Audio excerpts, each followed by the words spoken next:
And they said it was like 50 locals that was on like 3 niggas. And they said one of the dudes didn't get up. And he got stabbed. In the college, man, people all up in uproar. Oh, man, college supposed to be safe. You don't know, you see your children supposed to be safe. Well, not, we ain't in time of safety, man. The Lord said we in time of hate right now. This is tense. Times is hard. And then especially you think like you a local from DC, you like, you know, you think about like, you know, jealous of college, but you know, HBCUs in the hood. So there's all types of people that do some shit, man. And that's what they're gonna start doing. In those movies, upon those movies, there's always groups of people that's going around committing violent acts. Look at Eli. You know what I'm saying? What's that other movie? That was not Holland, Amsterdam. The torture nigga. That movie.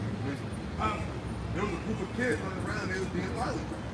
Purge. It's always been people gonna team up and they gonna run some shit, man. That's gonna be just like the time of Walking Dead. They always gotta pair up, man. In a possible time. And the Lord's gonna give brothers the experience ability to be good even never be by themselves. A lot of brothers might have to be by themselves. Verse 11 in Ezekiel 21, it says, it has been given to be furbished. So like he has given it to be furbished, that it may be handled. This sword is sharpened, and it is furbished to give it into the hand of the slave. Right? That's why I told the Lord, he's on the top of the top, and he can use to bring the absolute magic that there's ever been. That's why it says that this is going to be a time like never before. Because the Lord is going to show his wrath forth, not only through Esau, through the natural disasters, through the wild animals, through everything, through nature itself. You know? And it's going to be what they call hell on earth. Because remember, the Most High has been upset, but he hasn't released his wrath at this level before. So literally, the world does not know what it looks like when the Creator himself is this angry. Because he's been, number one, long-suffering. Alright? But the last time he got angry, the whole earth was flooded. And only 8 people made it. And since then, it's been thousands of years of wickedness worse than it was before. So what is the man going to do this time? That's why he said, look, fire and water is cool, but I ain't going to use that no more. This time it's going to be fire. You drowning, that's one thing. And you burning, that's another. And it's crazy. Like, that's the opposite, right? Water is like the opposite of fire. And the Lord destroyed the earth with the water. But he is a consuming fire. So he's like, I'm going to show you, I'm going to destroy something with the thing that's opposite of me. But let me show you what I'm really about. Hey, what I am. Because nothing, the brother was talking about like water damage and fire damage. When you go to a house, you either have 2 types of damages. The first damage is water damage or fire damage. But water damage, some stuff can be salvaged. You know, some stuff can, you know, I can still save this. With a fire damage, it's complete destruction. Everything gotta go. You know, nothing can survive fire. And the Lord, like I said, with the flood, nothing survived. But that was water. What's going to survive this fire? You look at somebody, a dead body that was drowned, or it's a body that was burnt. Can't identify. Yeah, can't identify. Yeah.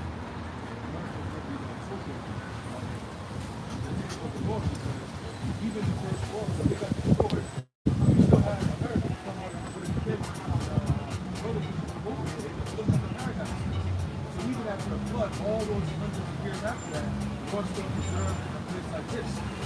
But this time, we're going to restore this very place to the point where it's not going to be like, oh, 1,000, 2,000, 3,000 years later on, you know, come back to America, it's going to be like no. It's going to be completely destroyed as a memorial. And it's going to be like that forever. You know what I'm saying? After the fire settles and all that, America's going to be barren because it's got radiation, all kinds of chemicals that's in the land, all that fire. You know? All the chemicals, the scripture talking about, the elements are coming from the heat. Some elements can't work deeper in the soil. Especially you may say, all kinds of different shit. It's the ground, radiation, and all that can kill all that energy in the soil, the minerals. And that's why the Lord gave us the land Sabbath, that every 7 years you can go back to that same land. Because why? Every year the plants suck up all the nutrients out of the land, out of the soil. You see? So imagine fire and brimstone hitting this pelts in this land. Alright? There's no coming back. This is never rejuvenate, and it's gonna be like hero survival. At least you guys vegetation. This place will be barren land, complete decimation. Like you just mentioned, elements, in order for something to grow, it would need elements. Like you look at like grass, that's able to become a thing because of that different elements that actually are able to prosper. But the Lord wanted to destroy the elements of the land of America. So if you destroy the elements of something, it cannot actually be, it can't be rejuvenated. You know, you can't matter, you know. The actual substance matter of that. That's why it's really not but a desert. I got good stuff. Isaiah 34 verse 8. For it is the day of Yahweh's vengeance, and the year of the recompense for the controversy of Zion. And the streams thereof shall be turned into pitch, and the dust thereof into brimstone, and the land thereof shall become burning pitch. It shall not be quenched, nor night nor day. The smoke thereof shall go up forever. From generation to generation it shall lie waste, and none shall pass through it forever and ever. But the cormorant and the bittern shall possess it. The owl. Yeah, I was gonna say, yeah, so over time, you know, because when I was looking at the video of the fire in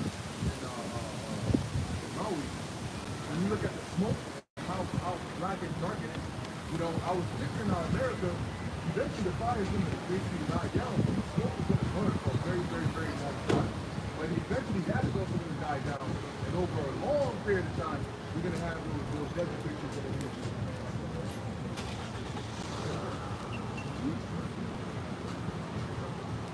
Says, and the raven shall dwell in it, and he shall stretch out upon it the line of confusion and the stones of emptiness. Yeah, really You're gonna really make it the land of confusion. You're gonna make Babylon, you know, physically what it really is. Because right now people don't look, we know spiritually that America is confusion. But people don't look at it, I mean, it's becoming that way, but people don't really look at America as being a confused place. You know, they look at it as it being an orderly spot. But spiritually, it's a confusion. Because you got sin, wickedness that is just perpetuated here. So the Lord is actually going to turn this place into what it actually really is. Complete confusion. It says, they shall call the nobles thereof to the kingdom, but none shall be there. And all of her princes shall be nothing. And thorns shall come up in her palaces, and thistles in the brambles in the fortress thereof, and it shall be an habitation of dragons in a court of owls. Yeah, basically all those different White House, all these different areas, you're not going to destroy place. I recognize it.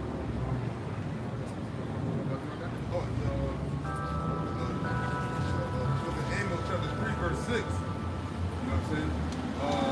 Shall a trumpet be blown in the city, and the people not be afraid? Shall there be an evil in the city, and the Lord hath not done it? I just understand what the brother's saying, like all the coming tarnish, all the coming turmoil that's coming to this earth and on this particular soil is going to be that the Lord doing it. And I have the Lord said, well, he declared it from the beginning, because remember he said, I shall not destroy the earth again with water. Yeah.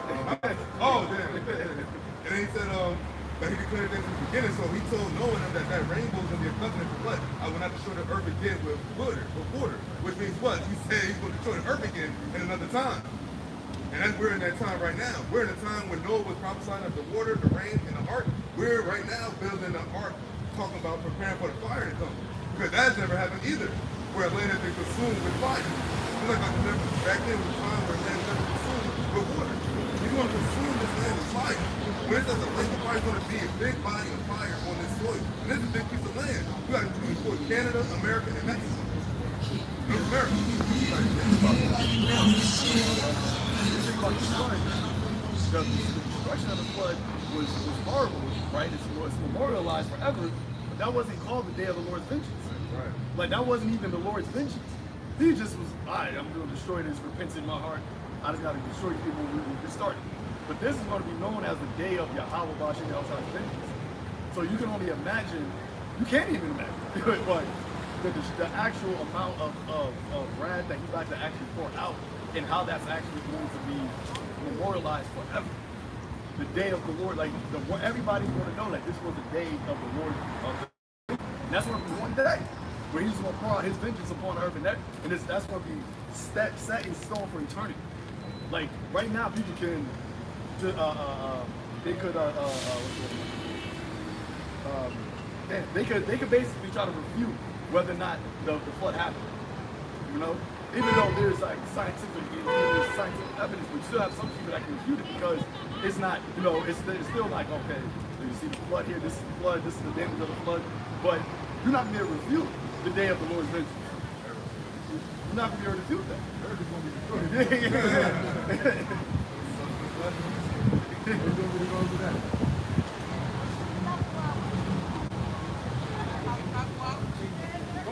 This is the thing. Now you got Esau ruling, and now Jacob's going to rule. So the question, how did this happen? When did this happen? And it's like this forever. So what was life before this? And that's when the story begins. You know, but the whole world was going to know because after 1,000 years, man, especially they don't know. And you have gods on the earth. Yeah. And so it's like, you never had gods on the earth before. I mean, you had them, but not like how it's going to be. It's not like this. Like, oh, the gods live in Israel. The gods live in Jerusalem. That's the city of gods. City of gods.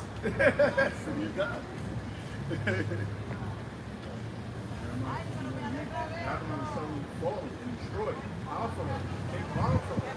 Her pain is so Jeremiah, not when the sun fall and destroy it. How from her, take bomb from her pain, and so we may be ill. He would have healed that one, but she is not healed. Save her, let her go home country. For her judgment reaches unto heaven, and she lifted up to God.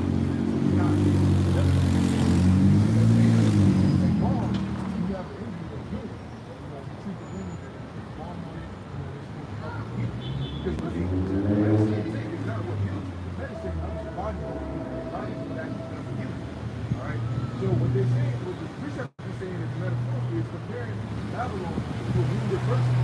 Okay, and they're saying take bomb from her. If it's so big, she may be healed. You know, she might have a chance for adventure. But that's just, you know, like in Isaiah, while the Lord's playing with them. And then they're going to get to the point where they're going to stop trying to do this place because they're going to realize, nah, this place is nothing. That's why a lot of these countries are leaving the dollar and they're going over, you know, joining BRICS and basically separating themselves. Now all that's left is Saudi Arabia to be like, look, we're not, listen, you're like cancer now, we're not trying to be part of that. Okay, when they realize that, they're going to separate and isolate this war with our diseases. And you already got people howling. You know, they're already howling right now. Why do you think there's uproars? Right. You know, why do you think there's the sedition, the protesting, the class wars, right? The whole Antifa and even though you got a lot of those things that are but you got people like in the political realm, they're really like arguing against, like the left is arguing against the right and the right is arguing against the left because of they're seeing how America is crumbling. So they're already howling and the right thinks that they can make it better and the left is saying, no, we can make it better. But neither one, because it's a terminal wound. You know, it's a wound that you can't, that's what I said, take bomb for a pain. Let's see if the right can do it. Let's see if the left can do it. We would have healed that one, but she is not healed. Everything you're doing is only just causing it worse. It's like you're picking at the wound, and it's just going to get worse and worse. Yeah. Yep.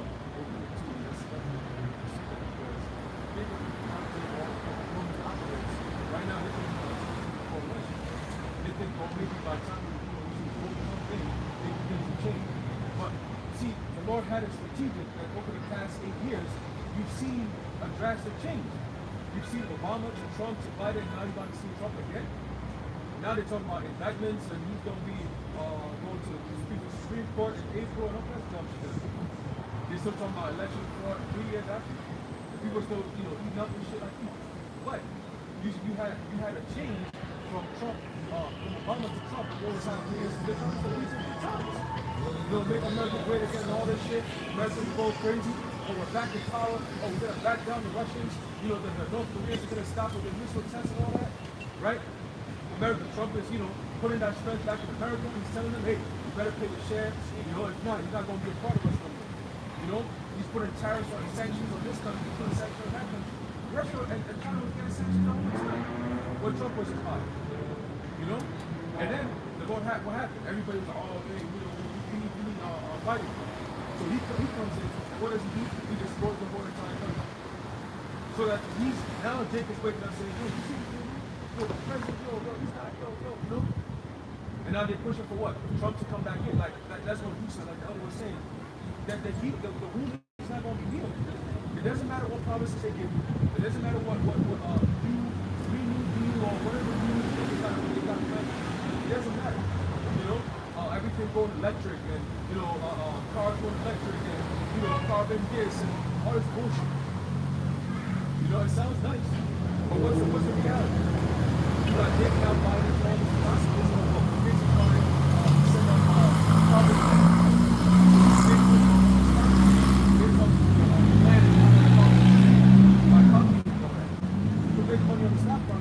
Jacob's like, oh, that's a new thing, but we got to make that. Do you understand that this is all new time on TV? They're destroying the society as it is and building a new world order in it. And you people are just sitting there chilling. And whatever you say. You know? That's the state of the people's state. You know?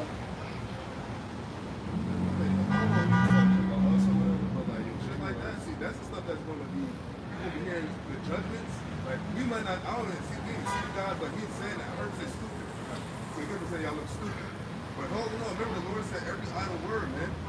That he wants to come for that word. The Lord said, yo, they're going to be coming at you against you for my name's sake. He don't know what we're talking about. Well, he might, but he don't know the extent of what we're trying to help our people. We're telling our people that this place is about to get destroyed. And you keep putting all your coins in it, you're going to get destroyed with it. That's why the Lord said, come out from my people. This place is done. It said fallen, that means past tense. The Lord had this place screwed from the beginning. When Esau was coming, he's like, yo, your end was already started. You know what I mean? This is Joel, the second chapter. So this is what verse 1. This is Joel, the second chapter, verse 1. It says, blow ye the trumpet in Zion and sound an alarm in my holy mountain.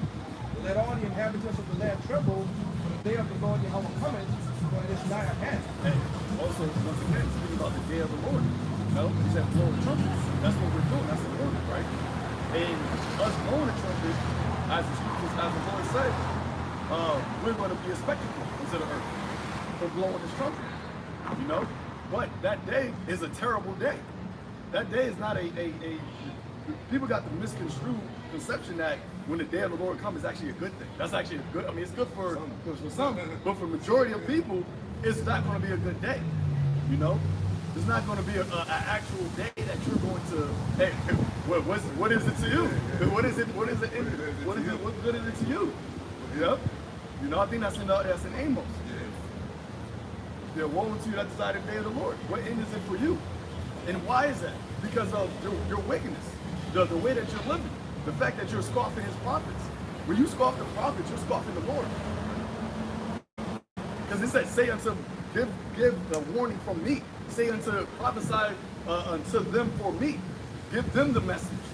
So if you're saying anything against us, you're actually talking to the actual creator. And that's why it's like, that's why the Lord said every idle word. It's not an idle word, it's idle words unto us because we're the vessel that the Lord is using. But your idle words is actually against the heavenly Father, Yahweh Bashar. And as the scripture says, the Lord is not mocked.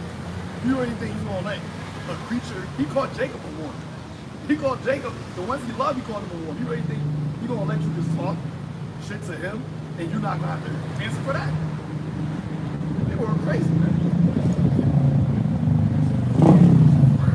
If the desire the day of the Lord Yahweh, so what end is it for you? Because it's the day of the Lord. See? The day of the Lord isn't well, everybody's come along, like everybody's going up magically. Nah. The day of the Lord is death.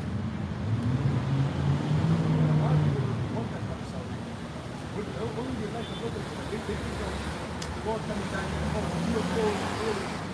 say, we're going to get beat up. We're actually looking at it.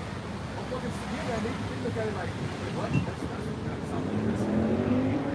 That's how the Lord wants to send his elect. Salvation, that's the concept of salvation. They don't even think about it like that. Like, being actually delivered. Yahweh Shai, he delivering. What is he delivering you from? He's delivering you from death. It says, the day of the Lord Yahweh is darkness and not light. And when you think about that, so like, okay, because going back to the fires that happened in Lahaina, it was dark. You know why? Because of the smoke. You know that smoke it covers, it blocks out the sun. So that's only just one piece of land, and they say it started from brush fires, whatever. But that's not the fire of the Lord. That's not that. Yahweh Shai said what? That what will I if it already be kindled? So it's already got fires going on. He comes to bring he said come to set the earth on fire. That's a fire from the Son of God.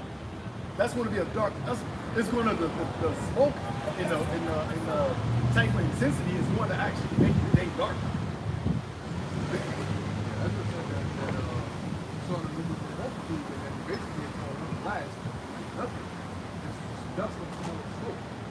Fire you seen done that?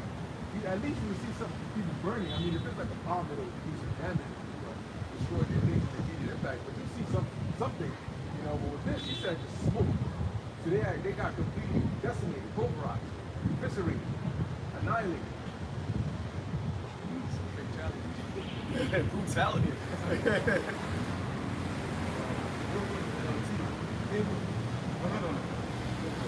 Amos 5:8, 5 verse 18 in the NLT, it says, what sorrow awaits you, you say, if only the day of the Lord were here. It says, you have no idea what you are wishing for. That day will bring darkness, not light. So, just like the elder said, it's going to be not just dark physically, but also the mentality of people. The emotions of people. You're going to be so distressed and so confused. What the hell is going on? You'll see people getting beaten up. You'll see the big, gigantic shit that's up in the heavens. And you're seeing fire, you're hearing it, you're feeling the earth shaking, right? And you know there's no hope. You hear people crying and screaming. This is traumatic, right? And you call yourself a so-called Christian, all of those God is distracted, and ain't nothing happening. That's reality, man. That's what sucks. And you look around you and everybody's in the same situation as you. There's no hope. At least it's better when you see somebody who looks like they got it together, maybe you have to go with him on it, and you're going to be all right.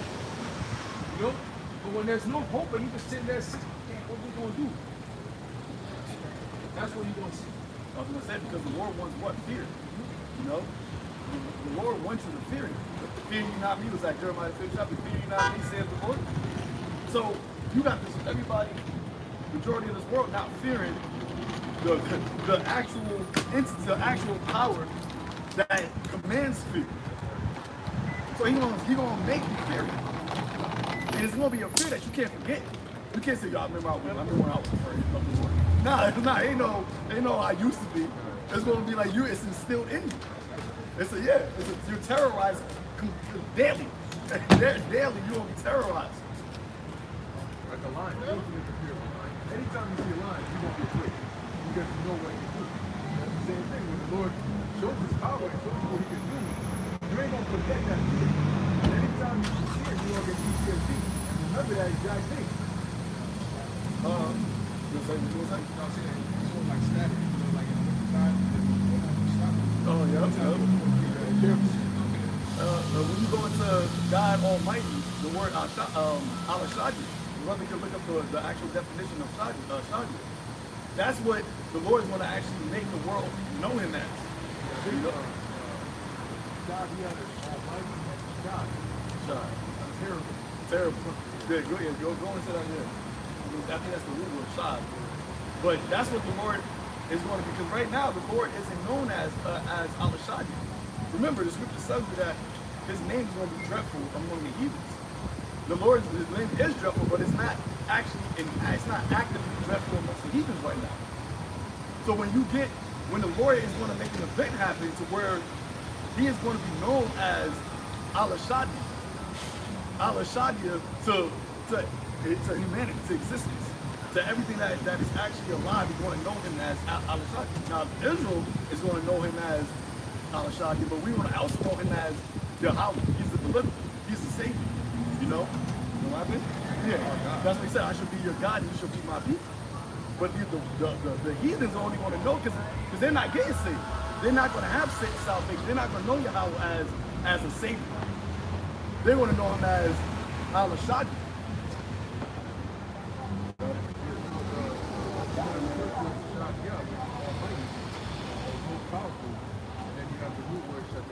Which is where you get people violently with, devastate, ruin, spoil, to violently destroy. It says to deal violently with. So the Lord's going to deal with the world violently.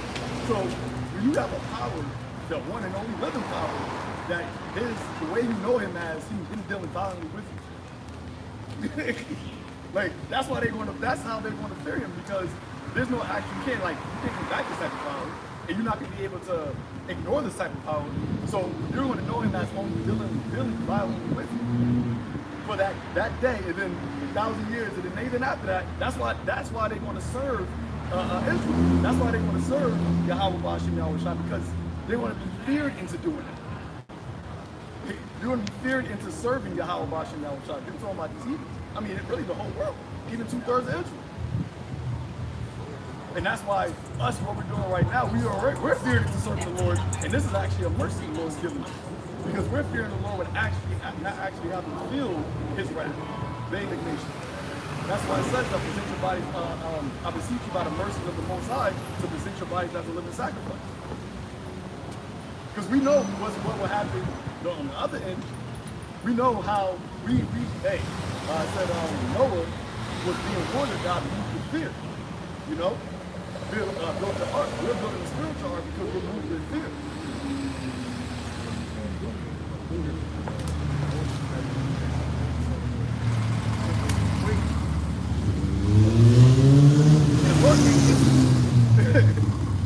When John saw Yahushua in Revelation, he said he fell.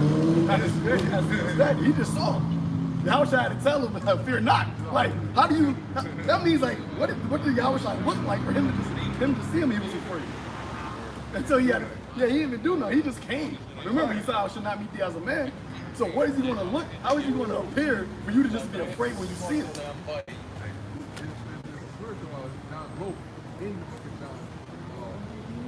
don't know what he's going to be like, but when we see him, and then the Lord told him what he's going to be like in Revelation. And he was afraid. But then the Lord said, we're going to feel like that. So that's why the nation shall learn war no more. You're going to just be afraid by looking at us. I'm not fighting you guys. Like, hell no. Like, nah. And they're going to see what we can do in the beginning. Because when the war comes back and with the Halifax and the rest of them, we're going to put order in Europe. That much more terrifying because Scripture says the Lord is going to come back and fight. It's a different kind of terror when somebody surprises you out of nowhere. You know, it's dark, and you see somebody a figure just appear out of nowhere. And it's not like a friendly appearance, it's just like you just stop in. And then you question them, no, who's that? And nobody's saying nothing. Yeah, that's what you try to do.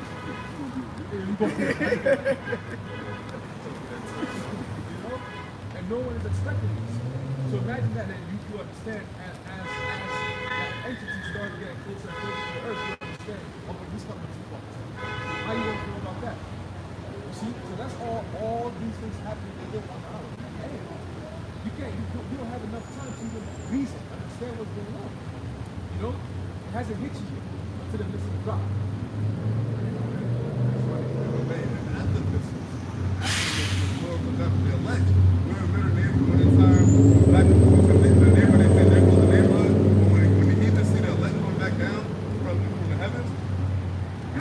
They're going to really understand how the shift, they're going to really understand how the shift in power really has taken place.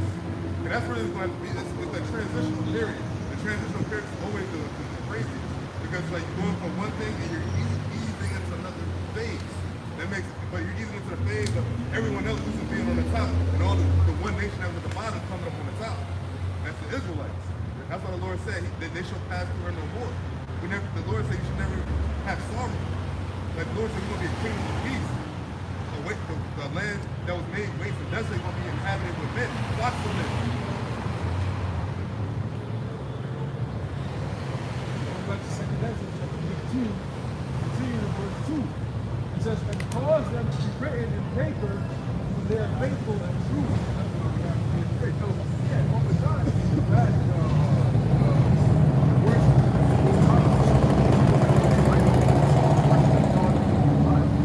but the Lord kept the message the same. Okay, the concept of the message kept the same. That's why he said, cause them to be written in paper to be recorded. Okay, for they are what? Faithful and true. And that's why the Lord preserved it all the way up until this time. And that even that in itself shows you that there's a kingdom of power. Because how can words just old still be this accurate? That shows that we do have to in this time. Because everything that we're prophesying from this book that's so called is still happening all around you. The prophet that get so-called man-made. You know? I mean, it is man-made, but it wasn't man-inspired. Well, what is man-made? Everything is man-made. The Most High comes down to write anything. So if we can't believe anything that's man-made, then I guess back in the Stone Age, we can't believe anything. And it said it was going to happen before it starts to happen. So that's where the prophecy is coming. You know, this is this is happening. But then the scripture tells you this is happening at this time, and this is what this means, and this will happen at this time, and this is what this means. So when we break it down, all we're showing you is what it says is going to happen. That's the reality. That's putting out right in front of your face. It was written by different people. Over millennia. Exactly. They try to make it seem like this is one person who sat down one day and wrote the whole Bible. Like that's why you never see, who's the author of the Bible? Right. What's his name? You can't say King James. Right. You know what I'm saying? Right. You're the white man wrote the Bible. What King James was the Bible? Right. What's his name? What's his name? Why do we say this in sense? Ain't all these history books that people believe in bring like something about people? Ain't just about that. The Bible predates, not predates, but Esau wasn't even, the white people wasn't even empowered in a lot of, a majority of the scriptures. So why would they write the book when they met it, and it's not even them that's in power? Who was there? What white man was there writing these things down? And then the flood happened, right? So who has information of all the things we did in the flood? Yeah. When you start hitting these questions, how can you get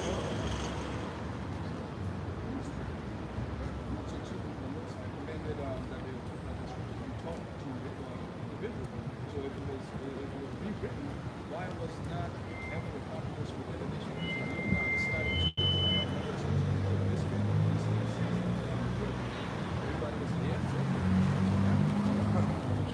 Why is it so popularized? Yeah. You know? That's literally the most published book in the world. That's for a reason. That obviously shows you that the Most High wanted his word to be out. He wanted his word to actually be on the earth. Universal.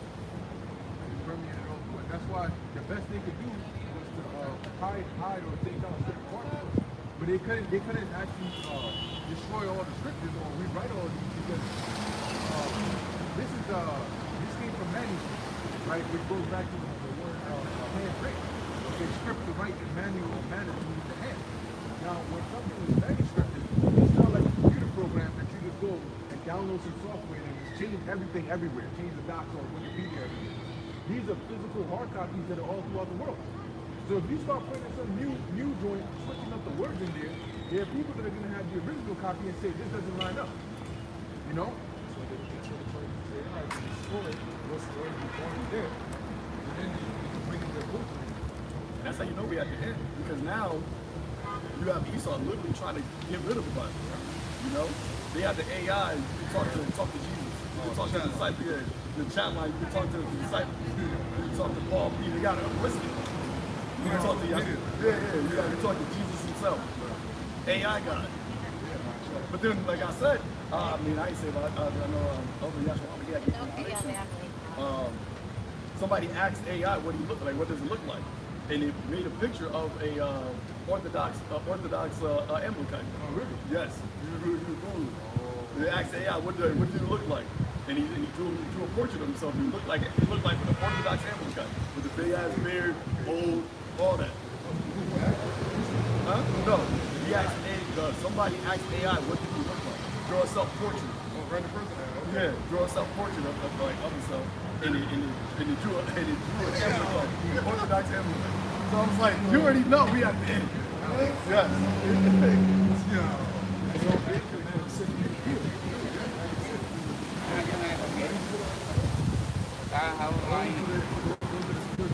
Right.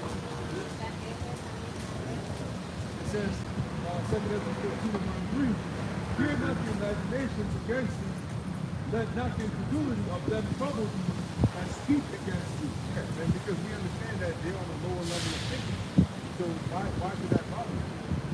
Yeah, imagine you're a PhD, a professor, a PhD. Here it is, you got little kids talking to you about all that they get to you know? So don't fear that, because what they're saying is no power. We know that when we get into the scriptures, when we actually get into the scriptures, start engaging in holy conversation, going through the precepts, it's normal to us, but even at some point, the spirit has certain understanding going on, but we should understand, like, look at how far deep we're on this conversation. These things that we're talking about, I don't know. We have a grasp on it. You already got to the fourth verse. Where we started. We got the fourth verse of the script. We started now. But we understand, but that's why we're able to do that. Because we understand what it's about. You know, we understand the ins and outs, the precepts that link to it. Lord bless us to actually understand this book. If you actually think about that, nobody else on the planet Earth understands the Bible like we do. The whole book. We know what links to what. We know when to go to that place. What was happening at the time of this prophet. Why did he write this? We have that understanding. You had prophets that had visions that didn't even understand. Exactly. Daniel, the 8th chapter. He said at the end of in my computation, I thought upon it, but I couldn't get understanding on it. And these are men that are revered to this day. We're reading about what they wrote, but we understand more than they did. That's why the elder Tom said that. We understand more than what they understood. And we got the whole they got the portion that they had, so we got everything they had with the understanding. Daniel will be coming to us. Like, we looking at Daniel like, he looking at us like, yo.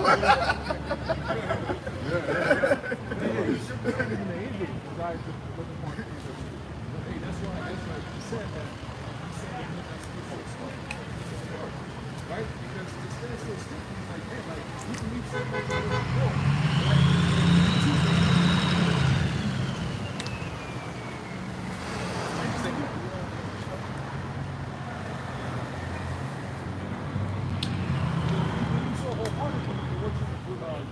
So wholeheartedly what you believe in, like the Apostle Paul said, and he was quoting the book of Psalms. You know, I believe, so therefore I have spoken. You know, so that's where we stand. We first believe, all of us. Our journey all started by believing. It started with the name, and then it started with everything else that comes with that name. You see, we understand what we understand because it comes from the square power body of God. It's not no Jesus Christ and all this bullshit. Jesus Christ and all this bullshit is what? Confusion. That's why the typical Christian knows nothing. You might as well just put the scripture down, put it all down all together, and don't worry about it. Because everything you know is not going to lead to salvation anyway. Alright? You're just playing games. That's all you do. Okay? You don't understand the true essence of what you understand. And you fight against your own self, right? We tell you the Lord is coming back to the Israelites, and you niggas get all upset. Oh, what you mean? Well, he's coming for the elect. Well, it says here that all nations will be saved. You dumbass. You don't want to rule? You don't want to be special? For the first time in your existence, all right, you don't want to experience what it means to be a true son of the Most High. What it would make me happy. Right. That's the best that they can do. That's why the morning that's why Yahweh translation were the true worshipers shall worship him in spirit and in truth. That was a time period that was going to come. That's why he gave the name Jesus. Because imagine if he actually had Yahweh Shai raid among Yahweh Shai, everybody. He would have had to destroy the earth again. Like, y'all over here, y'all wild with my name right now. That's why he had to give him that. But he said, what? Now I'm going to have to bring my name back on the earth, and that's going to give it to who? My true worshipers. That's the secret, you know? He said, what? I should do nothing but reveal my secrets to the servants of prophets. The best secrets is what? Knowing the name of the Lord. And then once you know his name, then you get what? The understanding of the prophecy. You understand everything that the book is about. I got a quick precept. Malachi chapter 3, hey, that's why I said about the ones that do know this, they will be dealing with many strikes. The ones that actually do know the name of the Lord. And a lot of you men that don't actually teach the name of the Lord, that you saying that you can call him that. You're in the worst case than a nigga up the street, man. Because you actually know what the name of the Lord is. And you're refusing to actually call upon him. And then teaching people, you're going to be the least in the kingdom. The actual, these one body in Yahushua, the wicked that's in IUIC, you're going to be lower than a nigga that was an adultery, lower than not a hard woman, but lower than a murderer. That's horrible, man. Yeah, it's like how people in the gang will look at a traitor versus a cop. Like, they don't like cops. Right? But they'll look at a traitor far worse than you look at a quote-unquote cop. Because you want to hard, then you turn around knowing better, right? Give up all these secrets and turn around and basically just out. The law tells us that what? That you shall have no other God besides your God, besides the Lord himself. He said you cannot have his name in vain. Okay, you shall not call his name in vain. So when you say all these different names that you're trying to get to the Lord and you give all these disrespectful shit, you're breaking them off, bro. And that's just breaking them off, but you're really just rebelling against the Heavenly Father. Straight up, just like that to his face, man. You know, like this one said, there's only many stripes on the back. And the scripture in the Bible, in the book of Proverbs says what? Stripes are made with the backs of kings. You know? So that's what's coming. Alright, and this is stripes from our master. How is that when he comes back? You saw what happened in the road, man. Alright? That was me. And then you're going to be called beasts because the teacher meant to be so too. You say that his name is Christ and all the different shit, you know?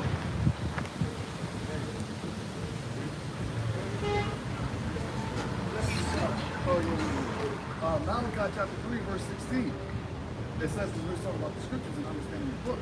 It says, then they that feared the Lord spake often one to another, and the Lord hearkened and heard it.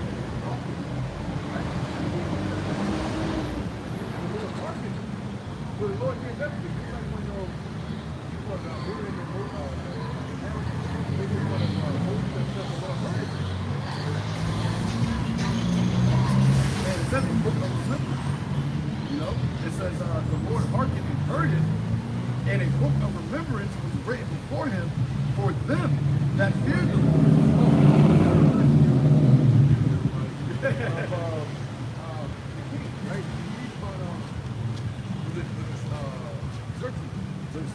Where it said that he had his children read, he had a book that was all the records. He was reading them every day. And in there, when he found out the things that Mordecai had done, right? So just right like there. That, he also had a book of remembrance. If he had a book that was all the things that have happened, you know, that they could get quote-unquote recall. So that's the Same thing happened with when he allowed Israel to build the temple again. I think it's in the book of Esther. Not Esther, Ezra. It was on Darius. Darius. Check the records to find out that Cyrus had given them. Right. So those records, and that's why when he allowed it to, you know, this is written, I gotta fulfill it. How much more Yahweh? He wrote this. He said, I'm a man that can't lie. So you gotta fulfill this. The Lord's promise. You know? And that's why the scripture tells you, give him no rest. This is what we're crying out to the Lord. Reminding him, hey, you said this, you got a promise, you know? And we are actually the living proof of the promise of the Lord. You are my witnesses, yep. It says, for a book of remembrance was written before him for them that feared the Lord. So even that, this book, even though it's published throughout the whole world, it was really only written for the elect. Everybody else was supposed to be living. That's why Yahweh is called he should be the rising and falling of many. It says, and that thought upon his name. Going back to what the significance of the name. Because the name of the Lord is in the book, but it's not saying that, it's not actually written in English. You know? So you got the Lord to have everybody calling him God or Lord or Jehovah. Like, you don't actually, the ones that this book is actually for is the ones that are that actually fear the Lord. They don't fear the Lord. Because if you fear the Lord, you would think upon his name. Who are you fearing? If somebody wants fear, like, I fear that, who's that man's name? Oh, it don't matter.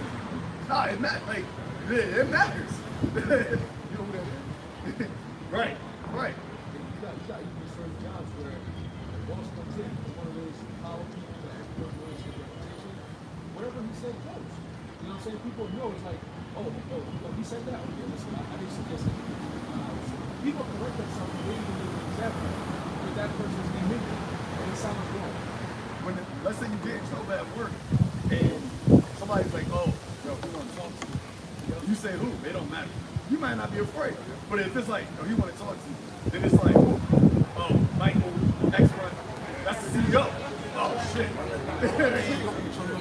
Yeah, now you scared. But if you somebody you want to talk to, it's a janitor, you ain't going to be afraid. Yeah, I'll talk to you. I want to talk to you. We telling you that the creator want to talk to you. It says, and they shall be mine, saith the Lord of hosts, in the day when I make up my jewels, and I will spare them as a man spareth his own son that serveth him. And that's the what? Yahushua. That's the person. The Lord going to spare the ones that what? That often think upon his name. The ones that fear him. So that means if he's going to spare them, that means there's going to be people that he's not sparing. It says, and then shall ye return and discern between the righteous and the wicked, and between him that serveth God and him that serveth him not. So they gonna know the difference. Because right now people don't know the difference. They say they count what we're doing as match, right? Which is on the 5th chapter. They have us in derision. They're saying that we're stupid. But you all know the difference of why we did what we were doing and why you didn't do this. Why you want to see the difference on the significance of actually fearing the Lord.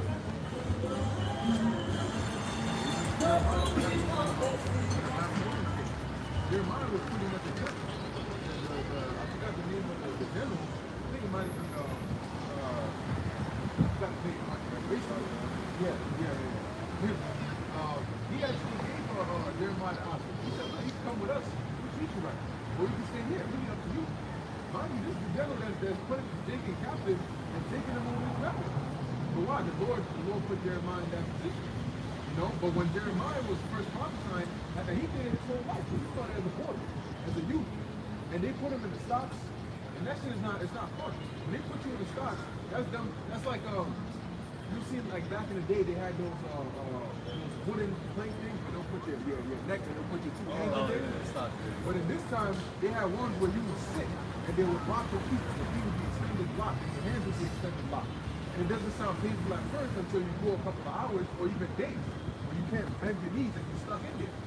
So they threw him in there, they threw him in a pit full of dung and all of that. Because at that point, you can have people coming up against them. I forgot the name of, there was one guy who heavily came against Jeremiah. But pretty much, they didn't in their time see him as using his now. The same way they will see us as they will in the future.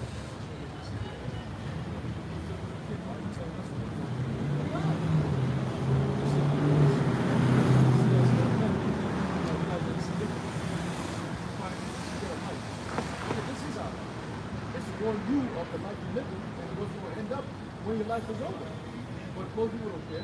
And that's not all done by design because like we always say, the Lord wants to send us to a different land, they'll all be ready to listen. But over here where you wanna hear the correction, nah. It's the typical land where Jacob's always rebelling. You know, remember that Jeremiah was prophesying right around the time when God wanted to now come to the top. So he was telling that, look, they're going to come up and they're going to come and take over this land. You had Jacob, it was going right in the back of their head. And then he was telling them, look, you surrender. When they come, you surrender, you're going to be fine. And he had that double-minded, this guy, Zedekiah, I believe you know his name? Yeah, he would go back and forth, he would listen and he would not. He would listen and he would not. But what ended up happening?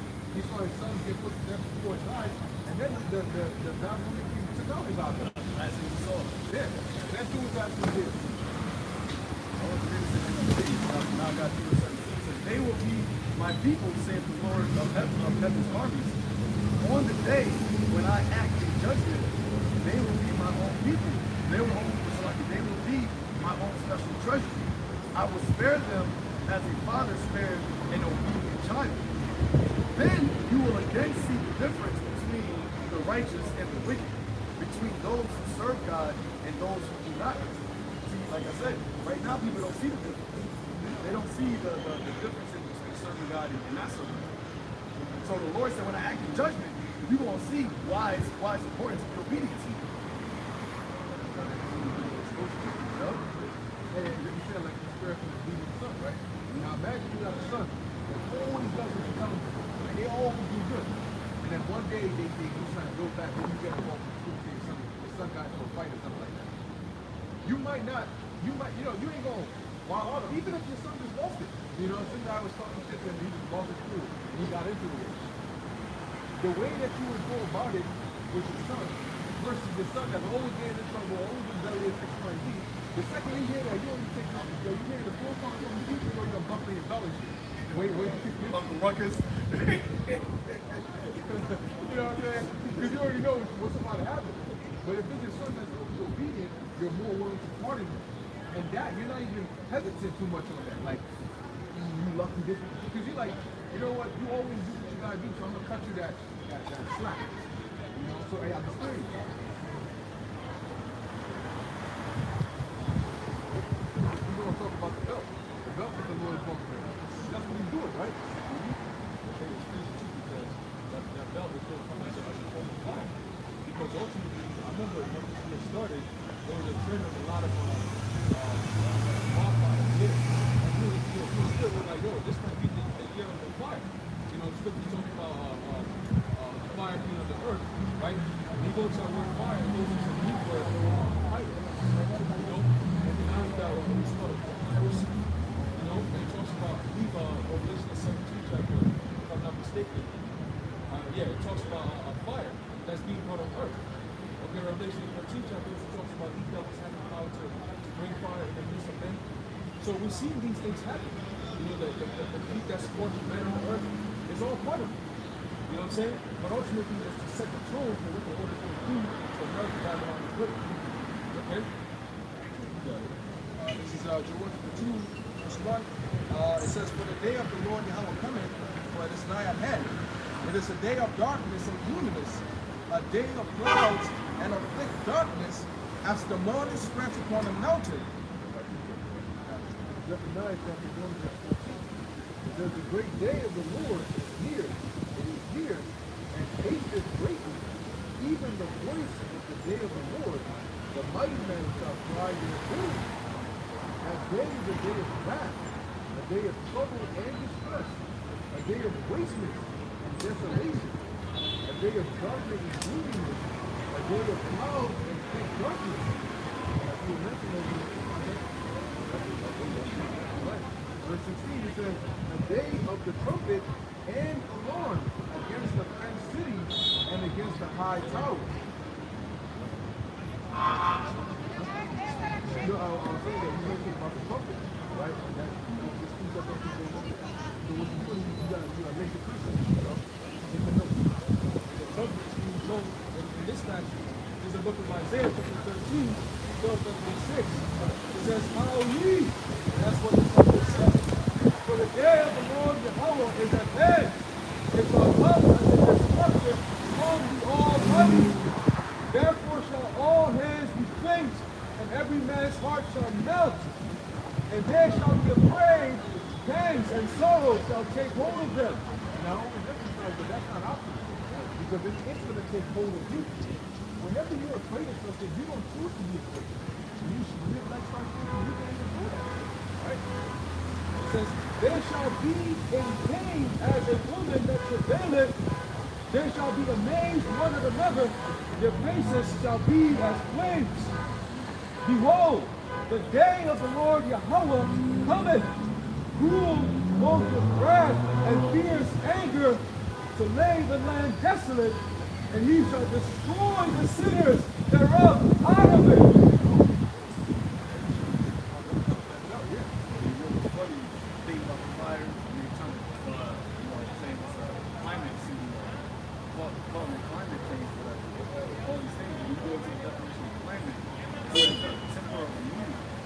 spirit.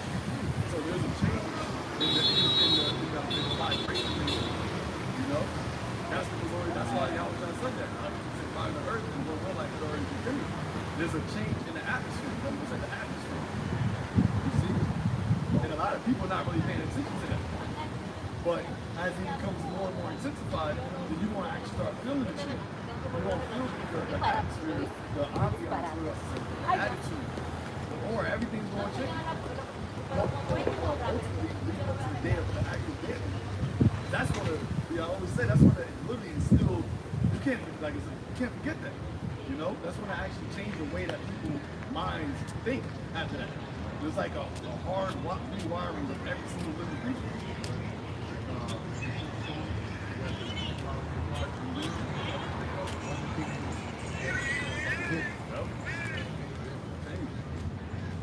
Esau think he's trying to do a change to bring his NWO, but the Lord got him in the trick back, you know? Because the real changes, the real climate change is coming, man.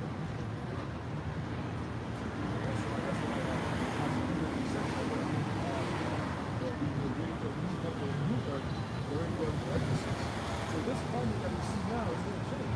This state of living, you know, it's going to change, and it's going to be a complete change. That's why Ezra also mentioned that what? For Esau is the end of the world and Jacob is the beginning of his father. So right after him, it's a transition. Like they say, oh, we're in the transition of life. But they don't understand that, according to the book of Job, while they're doing all this shit, that's when the Lord says, okay, now it's my time for my son to take over this shit. All right? And it begins with the Elohim when he comes back then. See, before the actual storm, there's the winds that pick up. And sometimes those winds are very destructive before the actual storm itself, and then you got two troubles that you got to face. So that's what's coming, the chaos, and then the so-called order, you know, the Esau order is opposite. This so-called order is order is going to be worse than the chaos itself. We're here to stop, we're the government, we're here to bring safety and all that, but meanwhile, they're destroying people, killing people, sea camps, you know, all hell breaking loose. It's funny how the Lord got so saying like words like great reset, you know, reshaping the future. All those things are actually going to take place, but he thinks it's going to be through his means, his ways.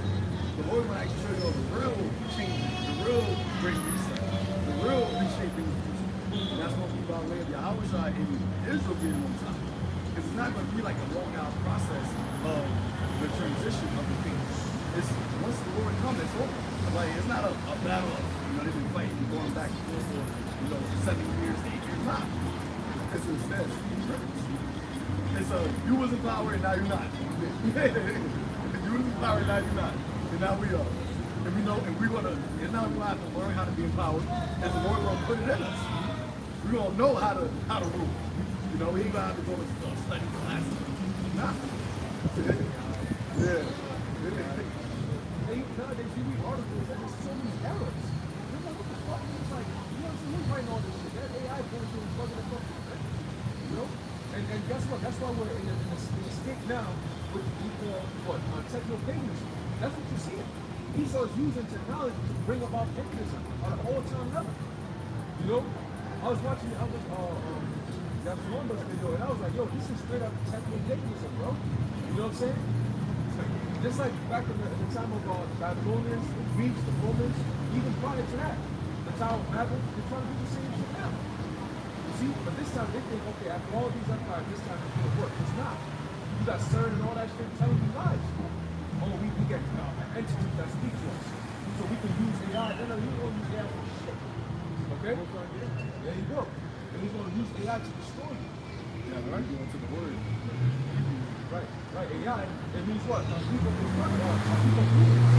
You know, when you look at what they plan to use AI for, it's all destruction, man. It's all destruction.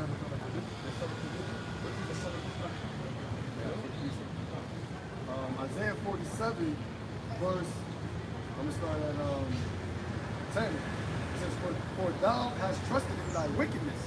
Thou hast said, none seeth me. Thy wisdom and thy knowledge, it hath perverted thee. And thou hast said in thy heart, I am, and none else beside me. Therefore shall evil come upon thee, thou shalt not know from whence it riseth, and mischief shall fall upon thee, and thou shalt not be able to put it off. And desolation shall come upon thee suddenly, which thou shalt not know.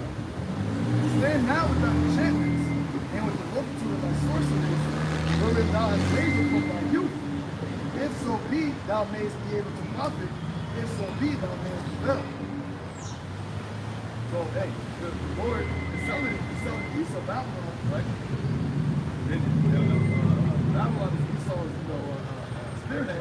Right, spearhead. He's telling Babylon that what? That destruction will come upon you, and you're not even going to know where it's coming from. Because remember, when the hours like come, it's not like they're going to be able to prepare like a see like you know when a troop or army is coming to invade you, you can see it come fall off. That's why you have the watchtower, right? Esau is trying to do that with the telescopes and all that, and the Lord might let Esau see one thing, see a chariot here and there, but they're never coming as an actual army. They're just showing themselves, But when they actually come, that's what happens. You're not even going to it's going to come on suddenly. It's not like you're going to be able to prepare for it. So that's when you can do something that their army is going to be taken by surprise. You get shot like it's a shit.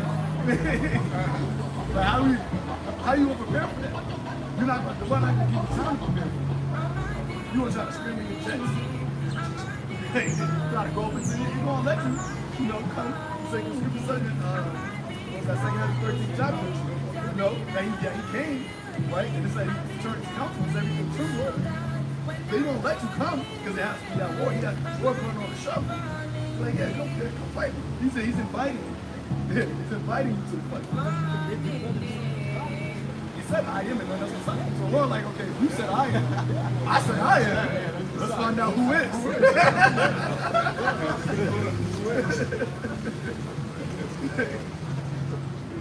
Coming to America, Senator was acting like he was the prince. He said, "If you're the prince, who am I?" That's it. Because that's how Esau, you remember, he said he opposed him and exalted himself above all things that's called the Most High. Of all things that's called the Most High is what? Nature. So Esau, well, Robert said it, right? God created inorganic. And granted, we created inorganic. So now he's actually striving against the maker. But he's saying that, no, you didn't make it. I'm the maker. I'm actually going to make I'm going to take creation and make my own creation out of the creation that you make. I'm going to make it better. So that's why he says none else beside me, because ain't nobody else. We got all other nations ruling. None other nations say, yo, I'm not the make life. That's what this devil is saying. I'm not going to make life. Remember, life is from the breath of the Lord. What is that in Job? If the Lord takes his breath, if the Lord takes his breath out of the earth, everything turns back to dust. He said, if I take my breath out of the earth, life consists because of Yahweh. That's it. Everything is actually the spirit of the Lord. Every living thing is the spirit of the Lord. So now Esau is saying that I am. So Lord, like, okay, let's find out. And how you gonna find out? You gotta find out by war.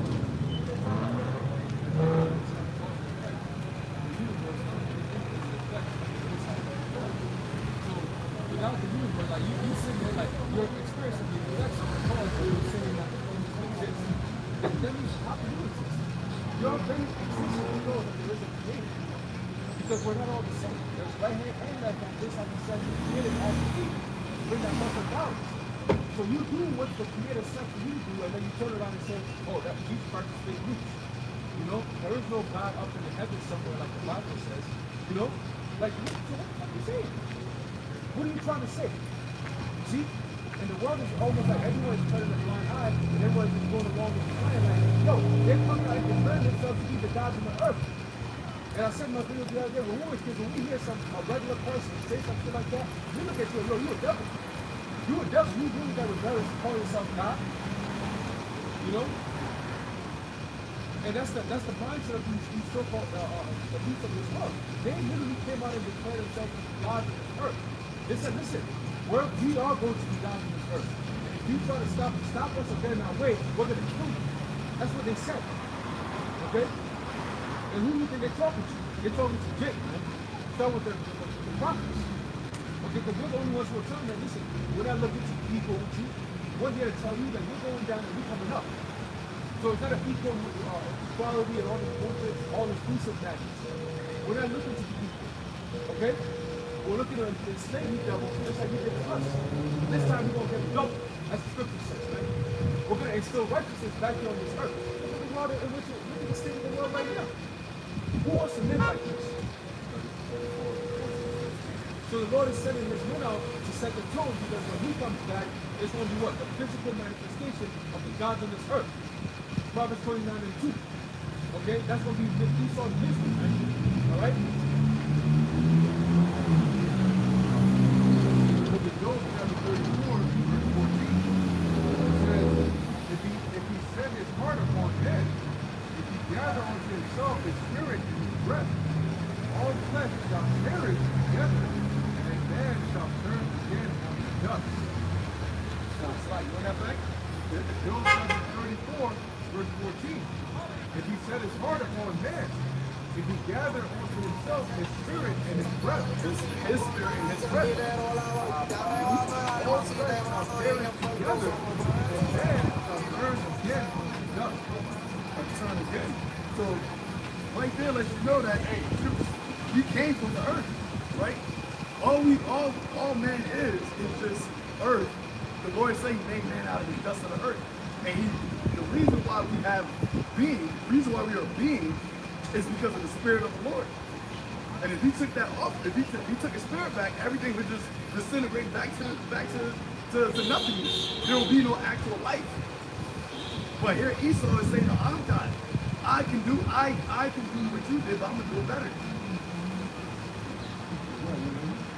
Like what you brought up when you said mentioned the technology that flawed. When you brought up think about Esau's technology. I'm actually looking at him when he said, look, anything that's man-made will eventually break down. Now the country, Esau's world is getting more and more digital. That means it's going to start more and more hiccups, more and more breakdowns. Think about it. On the computer's down. Now you can use debit card, you can use this, you can use that, you can use that. When that's all, everything's getting more and more digitized, which means there's going to be more and more problems. And even food. Remember, food is something that is organic, that you eat. It's mostly, right? But now they got something to label organic food. So we're eating, genetically modified, which is man-made, but now they're just coming out with your actual meats, your actual foods are going to be actually man-made. Everything that you eat is going to be man-made. So if that is, like I said, if everything man-made is going to break down, you putting things that are automatically just going to just destroy you into your body. Because it's being made by man, it's not just any man. It's the devil, it's the man of sin. You putting the things made by the man of sin, the son of perdition, into your body. That's why the Lord said that if he made a so the day, there'll be no election, there'll be no less saved. He is the best of the last to destruction.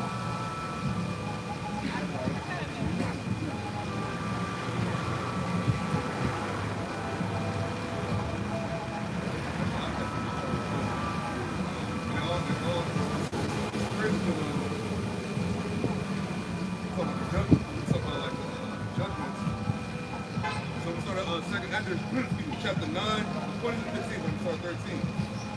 And therefore be thou not curious how the ungodly shall be punished, and when, but inquire how the righteous shall be saved, whose the world is, and for whom the world is created. Then answered I and said, I have said before, now to speak, and will speak also hereafter, that there be many more of them which perish than of them which shall be saved. That's pretty self-explanatory, but he basically said, look, in a nutshell, don't worry about it, wicked, you're going to get judged, just worry about it, righteous, you're going to be delivered, man. He said, there should be many more that perish than shall be saved. Who's the saved is the elect, the remnant of Israel, because the very few of one nation. That's it. That's all the Lord, that's the whole thing that the Lord is dealing with, man. That's a small set, that's what Yahweh came to the earth. He didn't come in the world for everyone. He came in the world for the select few of one nation of people, which is the nation of Israel. He came for the guys. He came for his brothers. But think about it, Yahweh is our big, he's a big brother of all Israel, starting with the elect. He's big bro. He's him. When he comes back, it ain't gonna be no question of what it is. He is under his father, from his father gave it to him. The Father gave him the blueprint on what he wants the world to be ran and how he wants his power and put on the earth through Yahweh. That's how the Lord shows up.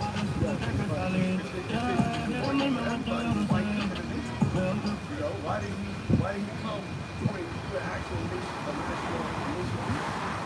He is the first creator, but he came, he said it behooved him to create like his brother. So who is his brother? The other sons of God. So when he returns and he establishes a kingdom, who's going to be ruling in the kingdom? The sons of God. The nation of people that are the actual ones that are completely separate from all the people. Like we are, the Lord literally created Israel as the earth was created, I should say, for Israel, for the sons of God to rule. That's why it says, be concerned about how the righteous shall be saved from you. The righteous are actually who's the starting with the elect. It's you the elect the whole nation. But the world was created for the righteous to rule because the righteous are the actual sons of God. Everybody else, they're just heathens. They're just other creation, other people, as said. As for the other people that also come from Adam, God said they are nothing. Why? Because they're not gods. They're not gods. That's why Esau got the complex that he has. Because he's literally the closest nation of people to the sons of God. He's just the complete opposite. That's the beauty of the Lord. That's the balance.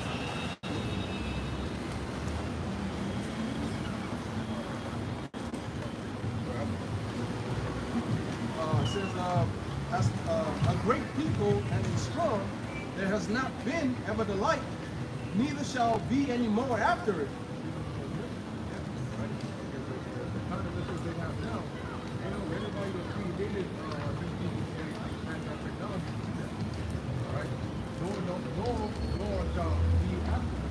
Meaning, after we made the thing, and the place is destroyed, ain't nobody that can run with them like that. Okay? It's like that one time.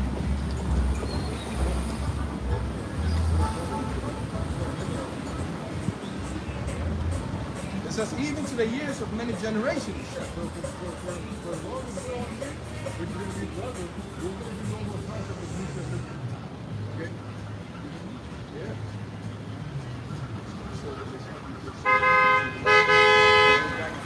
Why they want to do it? Because the six hands was on earth, there's no war. But you go to war because you have an idea that you're going to gain power. War starts with an idea of conquering.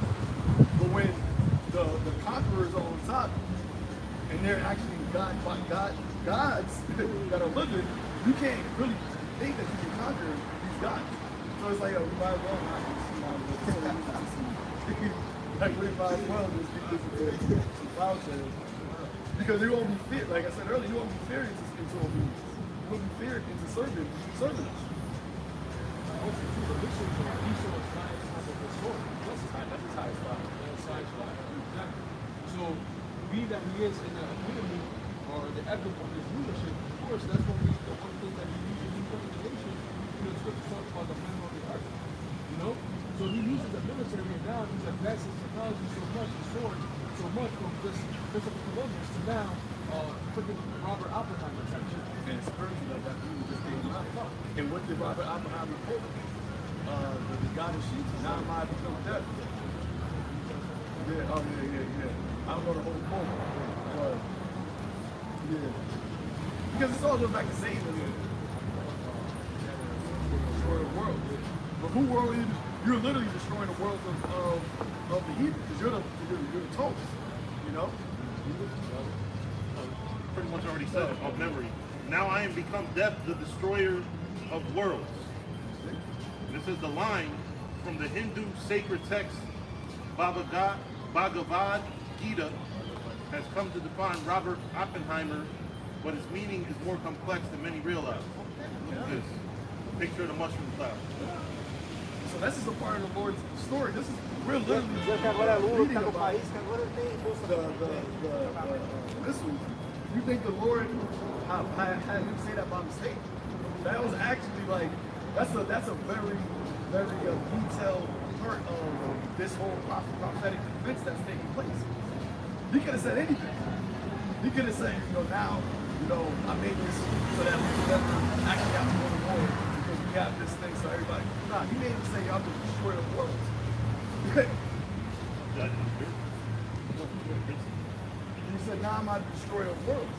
Because the Lord had Esau create this technology, that ICBM nuclear missile, in order to end his world. His world is going to be ended in the worlds, it said worlds, the worlds of evil leadership.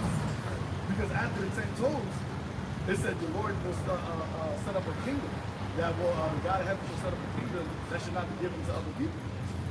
There was no other statue after that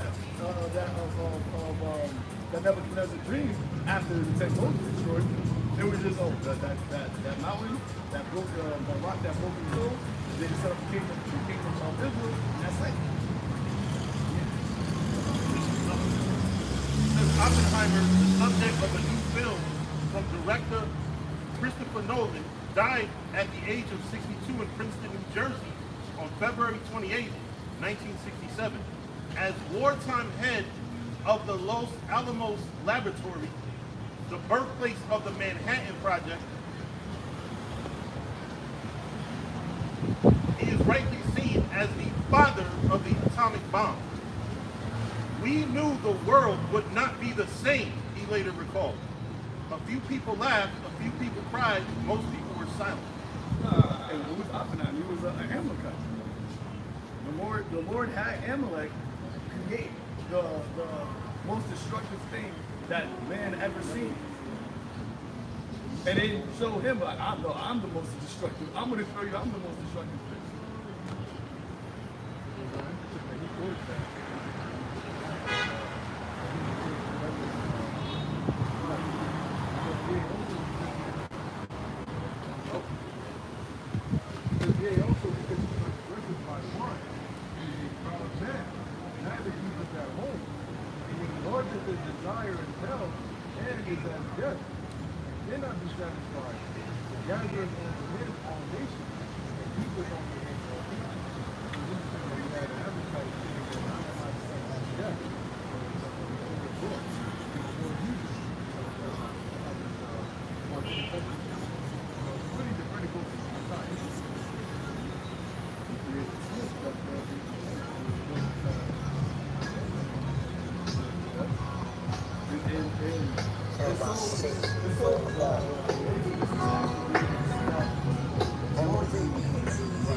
Amalek is the one that calls themselves the Lord's people, going back to trying to get the blessing. But knowing that because I think it's so clear that opportunity is not a perfect issue. And most of the actual, actually all of the actual central bank elites are non-observant. You know, they call themselves such people, but they actually don't follow any of the customs. Why would they call it power? They know it's not exactly. But they try to, take our identity. As Isaiah, Psalm 83rd chapter. Try to call Israel from being a nation. Why would you, if the Bible's not real, if the stories of the Lord is not real, why do you even observe? Why do you even call yourself an ish? Why would you even do that?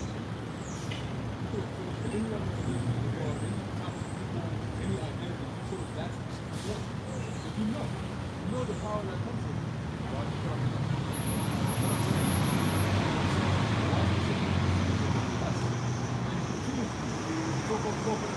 You know what we're talking about. These prison systems, all these different, the whole system is built and designed against Jake for a reason. By the same people who stole Jake's identity. You know?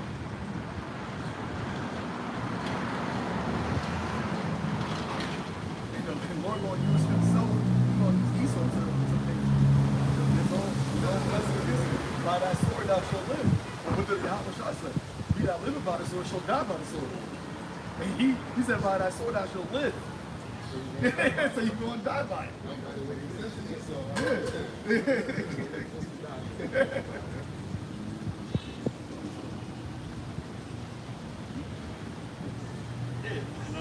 And Esau, when you really look at his history, what was the reason why how did he keep people in line? Through his violence, through his sword. Because there's been times in history where Esau was banished. They were throughout history, they were kicked to the damn mountains. You know, there's times where they were a small nation, right? When they came out of the cave in 1453 AD to sack Constantinople, they weren't powerful. Their weaponry made them powerful. Why don't nobody invade the U.S. now? Because of its weaponry. That's why you best believe 9/11 was an inside job. Because oh, you can't say that? You can't say that? Oh.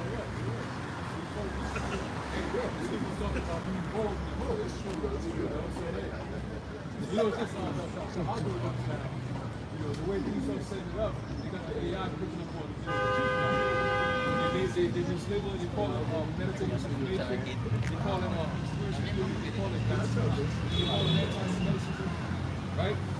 So it's a lot of these different games set up to what? To people that truth. So you can't even speak the truth no more. You know, that's one thing you sort of set it up. You know, but he's using that to what? Set up where people can receive the truth. Because now, whatever the elder was going to say, somebody might be too good ready to hear for the first time. But Esau, you know, that's the trick, so now you can't hear it. Unless, you know, the God is out with the spirit, so really, you're going to find out soon. Hey, that goes, I don't know if you were saying this, it's like,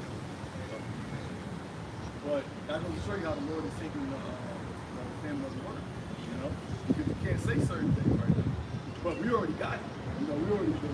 That has to let you know that we like God to be because the ones that need to know it already know it. Yep. That's why I said there should be a family of the hearing. I always say that, the family of the hearing of the word. Because the hearing of the word of the Lord is what? Truth, right? That's what it is. So now Esau is having an actual a war against truth. So if we can't say the truth, then we can't say, if you can't hear the truth, then that means you can't hear the actual word of Yahweh Shemel Shai. And if you can't hear the word of Yahweh Shemel Shai, then how should we do it? How should we get faith? Faith comes by hearing. But I think we're going to get the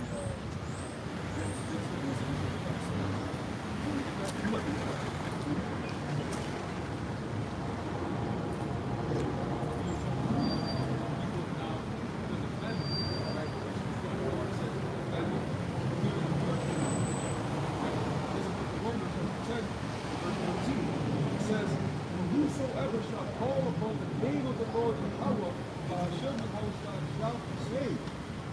How then shall they call on So that him? means that you gotta actually know the game in order to call upon it. You know? That's that's the song. How Hashem Yahweh. That's what's gonna actually deliver you. Knowing his name. Having his name, having confidence in his name. Right? Verse 14 says, how then shall they call on him in whom they have not believed? And how shall they believe in him whom they have not heard? And how shall they hear without a preacher? Well, hey, and that's why the Lord got the message. Because how are you going to actually hear it? How are you going to actually believe it if you never heard it? You know? But how you going to hear it? How you going to know it? I mean, how you going to hear it if there's nobody actually saying it? That's why he raised up the prophets. That's why he said the Lord said to raise them up in the last day. And they that often talk one to another.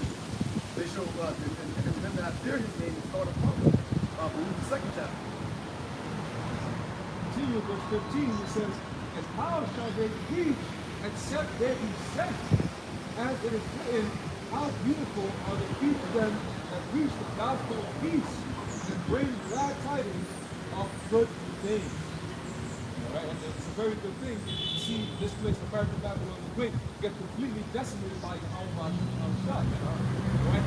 Not only is that liberating the world, but it's liberating the nation of Israel as a whole. Okay, starting with the elect. Okay, it's a beautiful thing to finally get the Yahweh to be on the throne in righteousness to bring this whole earth back in peace again, man. That's why I said what? It's a what? How beautiful are the feet of them that preach the gospel of peace. And peace is only going to exist when Yahweh is sitting on that throne. The Prince of Peace, Melchizedek. That's right. Hey, Right? and it's beautiful because what did Esau, what was the red dragon? What was the power that the red dragon was given? To take peace out of the earth. And how did he take peace out of the earth? By the sword. You know? That's how, so what Yahweh Shai about to come to do. That's what such righteousness do if you judge and make war. There's going to be one more war to establish peace. Esau never went to war to establish peace. You always went to war to gain the fact that something goes to actually destroy things. You know? To still kill them. The other comes not to still kill and destroy. To destroy your world. You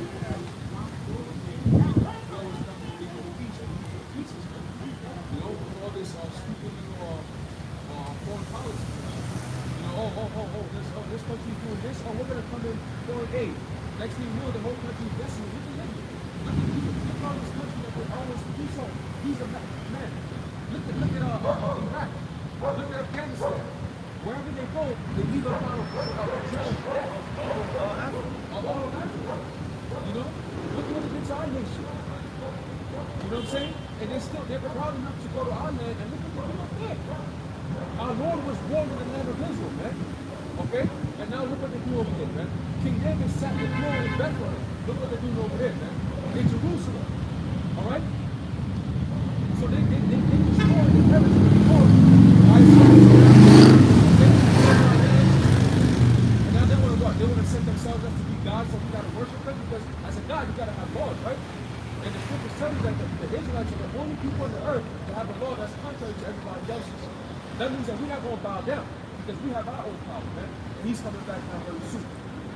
Let the wars begin. Hey, and you have chosen to make war with a God.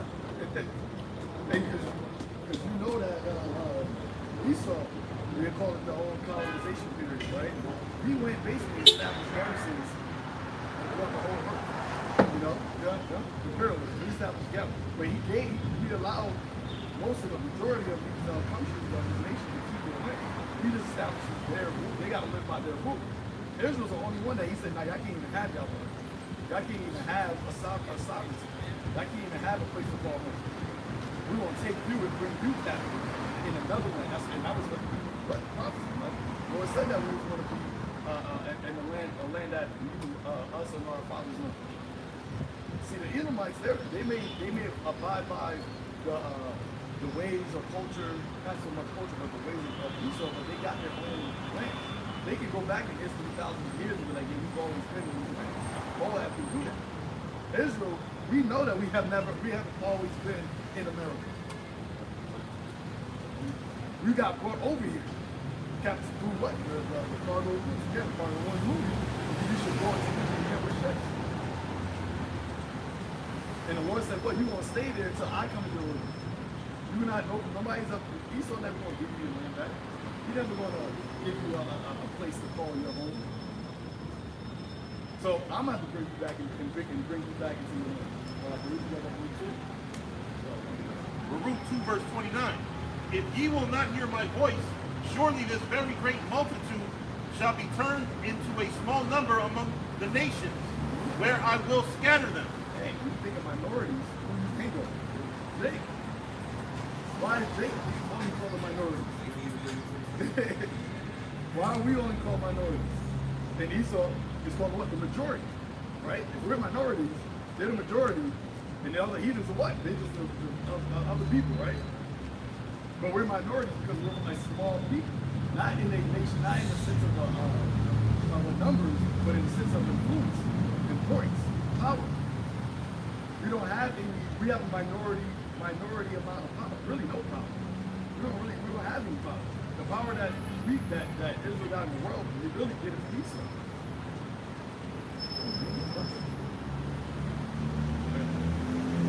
Where I will scatter them. For I knew that they would not hear me, because it is a stiff-necked people. But in the land of their captivities, they shall remember themselves. How we going to remember ourselves? That's why this is great. Because the Lord from the beginning had a limit. He had no limit. That he was going to have throughout the generations, that he was going to show mercy to Israel through him. You know? That's why it's telling you that And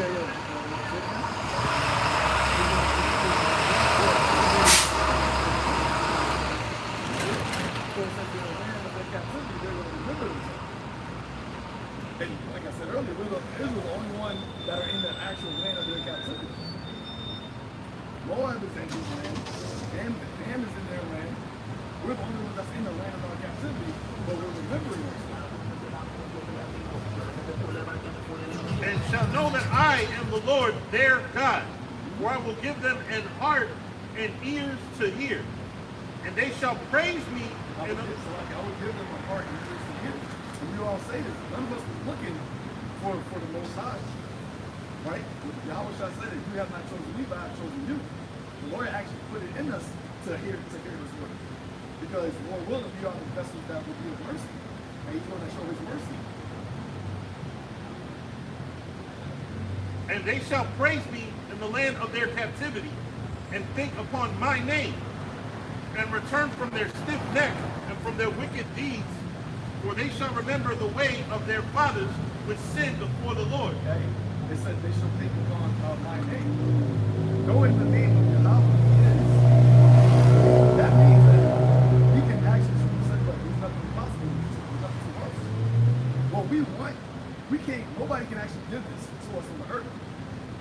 We want something, we want righteousness, we want we want vengeance, you know?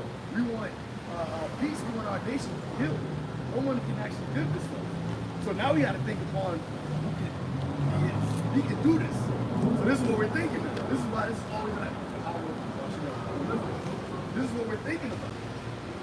And that's why he told Moses, this is my name forever. Because you're going to know why he is. We're going to know, we already know it, but he's going to show it. We know it, but he's going to show it why he is.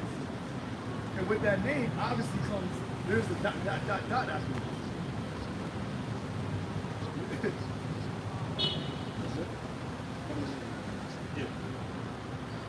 And I will bring them again into the land which I promised with an oath unto their fathers. That didn't happen in 1948. Abraham, Isaac, and Jacob. Yep. And they shall be lords of it. And I will increase them, and they shall not be diminished. And I will make an everlasting covenant with them to be their God. And they shall be my people. And I will no more drive my people of Israel out of the land that I have given them. That's plain. You know, after the return of Yahushua, after the destruction of America, where the ones that come out of my people, there's never going to be a time here where we will have to go into captivity ever again. Hey, the iniquity of thy punishment is accomplished. You got it. We broke the laws. The Lord had to punish us, but he also gave a promise that he ain't going to punish us forever. And Yahushua came to seal that promise. Because once Yahushua died, his blood, his sacrifice, that's what he said, it was finished. Now we got to finish the process of the punishment. But understand that the promise is going to be implemented because of what Yahushua did. That's why he's going to be served. That's why he's going to be worshipped. That's why he is worshipped. Because he brought the promise to Israel, the better promises.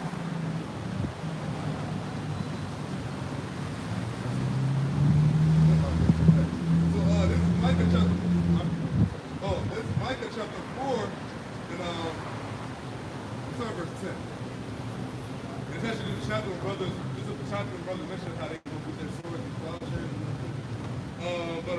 Micah chapter 4, verse 10.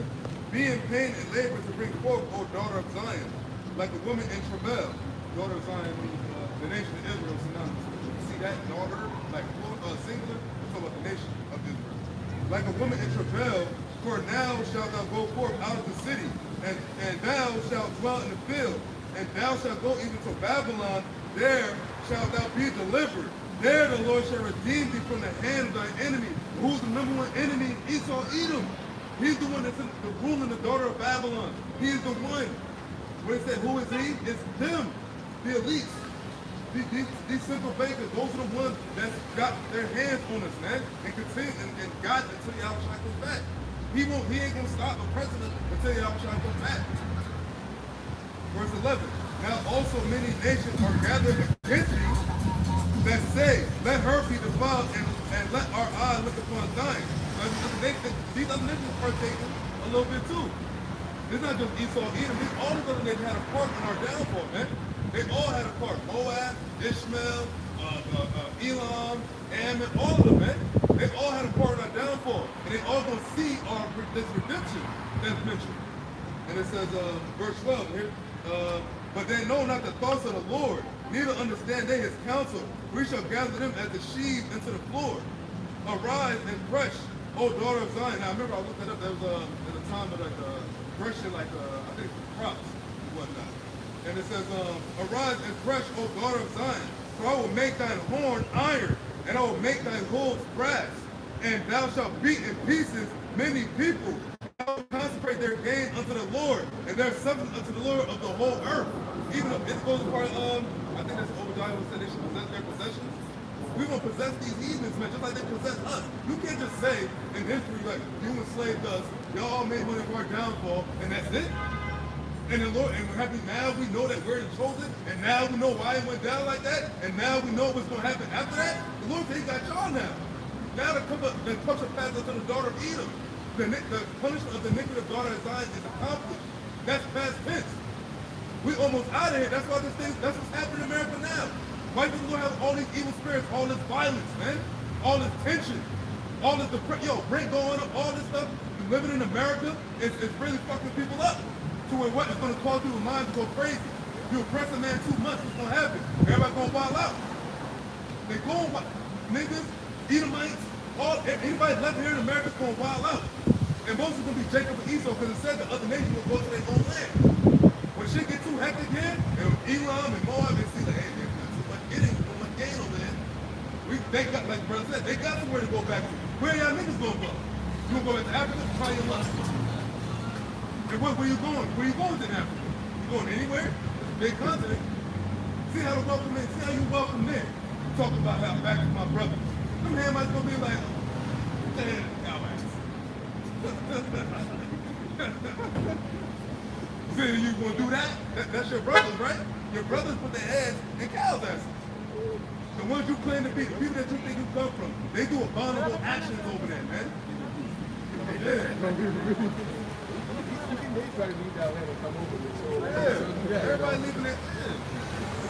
You know, you go over there. I'm not going to exercise.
Hey, reparation needs some repair.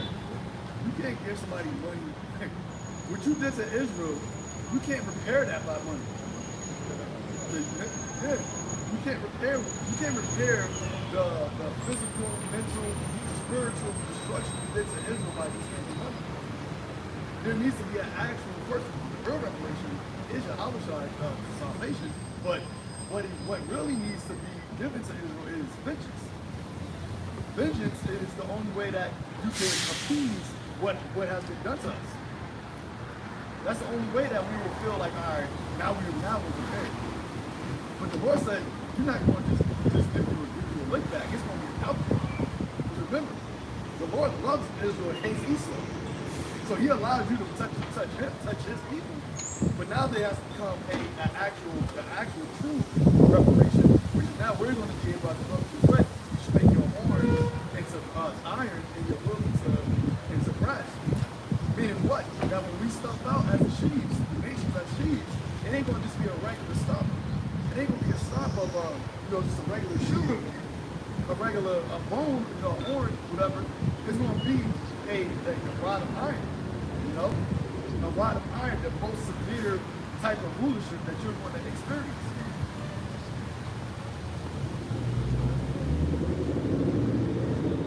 This is the book of Isaiah, chapter 52, verse 3.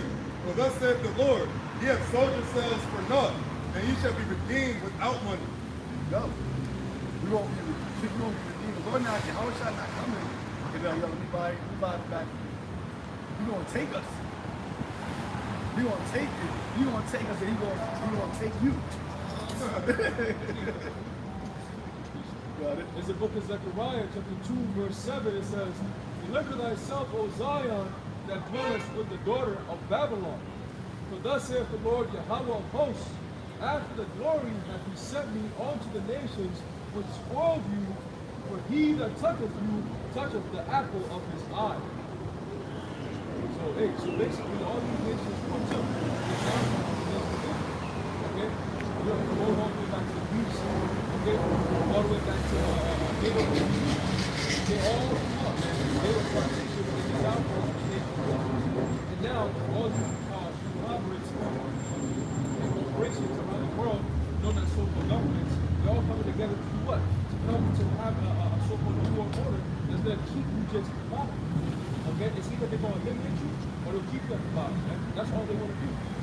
Okay? The book of Psalms 83rd chapter tells you that you're going to have members of all these nations. The top nation in the top house will be the house of Babylon. Okay? The nation of Edom as a whole. Alright? And remember, when the leadership comes in, the Lord said He's raising up the tabernacle of David. Okay? During the time of David, there was no Edomites ruling. Alright? When it was passed down to Solomon, which is going to be the Yahushai's kingdom, alright? Solomon was the Yahushai. Alright? This time it's going to be everlasting. There was no Edomites ruling too. Okay? So it's going to be a destructive force, just like the time of David, that sets the peace that Solomon took over. Right? Alright? And it's all going to be done through Yahushai. Alright? It's ironic that he's going to be the one to put his back then it was his father, but this time he's going to be one of his men. David on the throne. Okay? So it's going to be a brutal takeover, man. Let me get this real quick and then we'll get it up. It's the book of Amos, chapter 9, and verse 11. It says, in that day will I raise up the tabernacle of David that is fallen. Okay? Raising up the tabernacle of David is the house of David that's being risen up right now as you see. Okay? It says, and close up the breaches thereof, and I will raise up the ruins, and I will build it as in the days of old. Okay? And that goes back to what I said during the time of King David's rulership, the Edomites were at the bottom. Okay? So it's servants, right to the house of David. Okay, so your wishes, your desire, the lustful desire to be king of this earth forever, right, is another word, right? Okay, it will never happen like God said. It's fiction. It will not happen. Alright? Hey. Pull that. You probably got to do it. Pull it out with that. No more when you start finding to the light. Giving all praises to Yahweh, Hashem, Yahushai, Hashem, Kaddash.